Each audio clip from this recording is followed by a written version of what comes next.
আসসালামু আলাইকুম। আমি এখন দাঁড়িয়ে আছি সন্দ্বীপের বহুল পরিচিত মসজিদ ফকিরিয়া শাহী জামে মসজিদ। হারামিয়া প্রকাশ জুয়েলার মসজিদ নামেও এটা পরিচিত। এই মসজিদটি সন্দ্বীপের অন্যতম বড় প্রাচীন একটি মসজিদ। মসজিদটি নিয়ে রয়েছে অনেক ইতিহাস, অনেক কথা, কিন্তু এর চেয়ে বড় সত্য হলো এই মসজিদকে ঘিরে বহু মানুষের অন্তরে এখনও রয়ে গেছে ভুল আকিদা, শিরিক ও বিদাতের ছায়া। মানুষ বিশ্বাস করে মসজিদে এসে নামাজ পড়লে, দান করলে বিশেষভাবে কিছু আশা পূরণ হয়। সন্তান হয় না এমন মহিলাদের এখানে এসে নামাজ পড়তে দেখা যায়।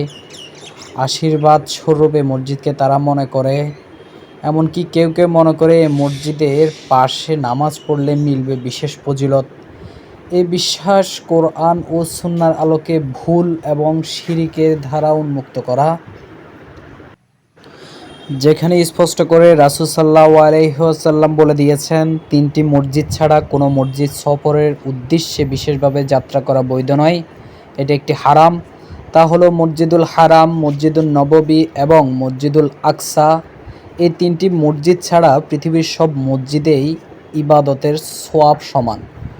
সন্দ্বীপের এই মসজিদ হোক বা পৃথিবীর অন্য যে কোনো স্থান, কোনো বিশেষ ফজিলতের আশায় ইবাদত করা, দান করা, এটা শরীয়তের সীমা অতিক্রম করার নামান্তর। আমি ভিডিও করার পূর্বে এই জায়গাটা একটু ঘুরে দেখেছি। এই মসজিদে দেখছি বিশেষ করে মহিলারা এসে এখানে বেশি শিরিক বেদাতের কাজ করে এখানে এসে নফল নামাজ পড়তেছে, আসতেছে পাশের একটি ভবনে, ওইখানে গিয়ে তারা নামাজ পড়তেছে। আপনারা ভিডিওতে দেখতে পাচ্ছেন ওই পাশ দিয়ে একটা মহিলা আসতেছে, ওই যে ওইখানে একটা মহিলা আসতেছে নামাজ পড়ার জন্য। আমি ভিডিওটা ধরলাম না, দেখুন এরকম শত শত মহিলা এখানে আসতেছে, শিরিক করতেছে, নামাজ পড়তেছে।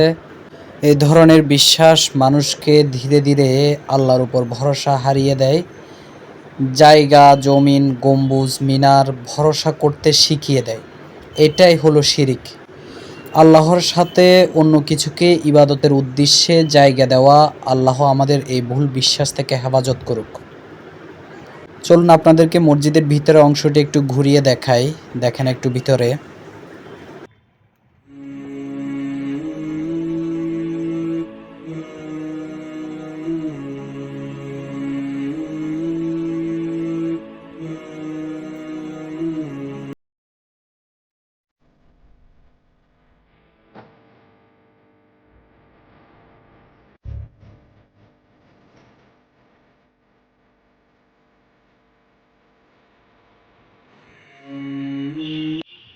সামনে যে গেটটি দেখতে পাচ্ছেন এটা হচ্ছে আপনার মসজিদের দক্ষিণ দিকের গেট। দুইটা গেট, একটা হচ্ছে পশ্চিম পাশের গেট আর একটা হচ্ছে দক্ষিণ দিকে।